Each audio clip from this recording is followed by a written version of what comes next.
So I'm a neuropharmacologist, and I study molecules, and that's do brain research, and research for the last 10 years has been focused on autism. The work has taken me in my lab to the environmental factors as causative agents, and that's what I'll be talking to you about here, giving you, I hope, a personal as well as a legislative perspective on this here. Next slide, if I could. So the public and you know about autism. You've heard the numbers, 1 in 50 here today.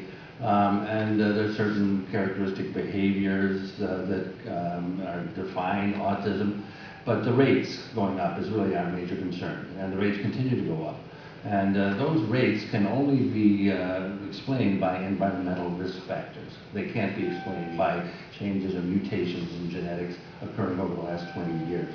The next slide provides a list of environmental factors. And if you look in the detail of this, you can find some that maybe you thought about or that the public thinks about here. They're all umbrellaed as environmental factors, which is an unfortunately ambiguous term. Everything is in the environment. We could be talking about global warming here, but we're not. We're talking about very specific molecules, very specific candidates, most of which I try to capture here on this list, and we can study those. And so research into environmental factors is not nebulous. It can be quite specific, and hopefully determine which on this list, for example, are the most important and the most prominent here. And it's also important to appreciate that no one thing causes autism. As a matter of fact, what I'll emphasize is that many of the things on this list and elsewhere have a shared effect. They all influence a common process, and therefore they're additive. And it's that additivity that ends up being our total load, or a child's total load of exposure, if you will. The next slide says, okay, what do we learn from what we know now? We can apply certain criteria. These are my choices for criteria that we could apply to these environmental factors, and which ones are most likely to contribute the most, recognizing that all of them could contribute some. And for example, things that exposure must have changed somehow in the last few decades to cause the increase in the last few decades. So there's a time-dependent factor to exposure we can look into here. Has to be something for which the whole population from New Jersey, Florida, Utah, wherever is exposed to, because in fact the increased rates apply everywhere. We should take into account what we know about development and brain development in particular, because underneath it, autism is largely a brain disorder.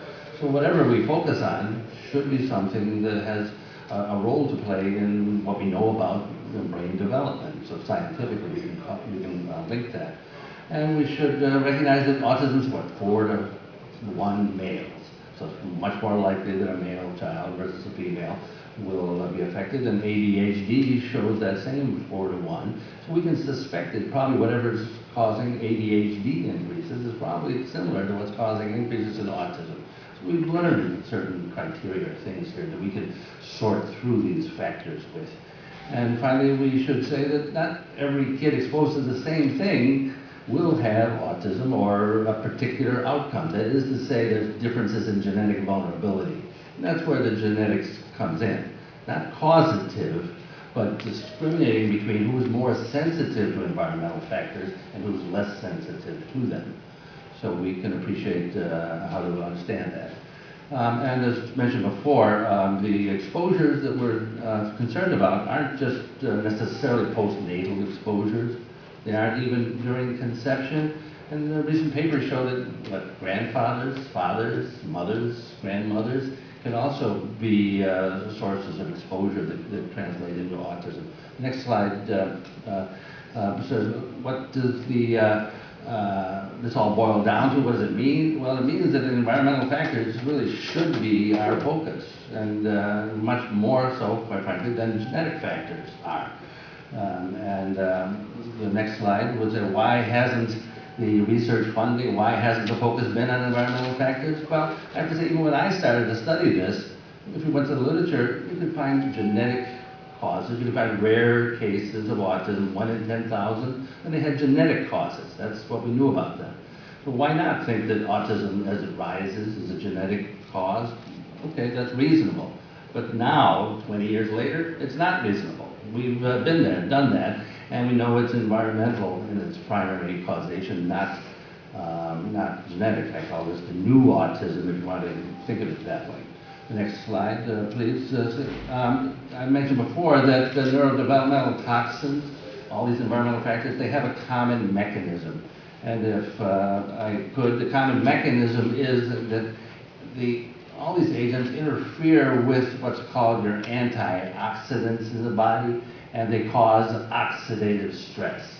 Uh-oh, we crossed into sort of chemical terminology here a little bit, oxidative stress. Well, you've all been breathing, using the oxygen to make energy with, and you have to have enough antioxidant to safely do that. The brain uses 10 times as much as any other organ, so the brain needs 10 times as much antioxidant as other organs. So if you run short of that, the brain is going to be the first one to show a problem. And as it turns out, next slide, please.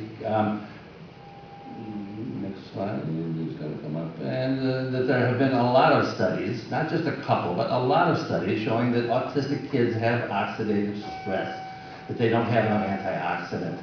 The antioxidant glutathione in particular is the one that I'm thinking about. But there's been, 25 studies now with no contradiction that kids that are autistic, if you measure this antioxidant, they'll have 35% less than the normal. That's a big problem. And it's not hard to find. You can have 30 kids. You can have 30 kids with autism, not 1,000, not 10,000, and you can measure it and find, significant differences in this. So it's kind of obvious. And when something is that obvious in a small number of kids, it really means that it's the common factor. It's the most likely thing. And so that's what we focus on. We focus on oxidative stress, too little antioxidant. And the next slide tells us that this connects us to, if I press it again, the next slide will show us that this connects to epigenetics. And epigenetics is our word for the day. You may not know that, but if you do remember the word epigenetics, it's because your memory uses epigenetics to remember things. Epigenetics is a relatively new science of how genes are regulated to be expressed more or less, and how that occurs during development is critical for autism. And the next slide will bring us a little more detail here. That's a molecule of DNA. That's a chromosome in the upper left here, and as it unwinds, the DNA molecules are available for being being expressed. And the unwinding, the opening of the DNA is controlled by the addition of methyl groups, little carbon atoms. And the next press of the slide here will say that oxidative stress, as I indicated, is so common in autism, interferes with this methylation of DNA, interferes with epigenetic regulation of gene expression, and therefore interferes with development. In fact, as the next slide illustrates, the fellow who first coined this term, his name is Waddington, when he coined the term epigenetics, he envisioned it as a pathway of development, like this marble rolling down the surface here. And it should normally roll down and end up in a sort of a normal trajectory of development. But if something happens epigenetically, like oxidative stress or something like that, the pathway is altered and it doesn't end up in the normal trajectory, and you end up with a developmental disorder. So we know a lot of epigenetics is the place to put the money.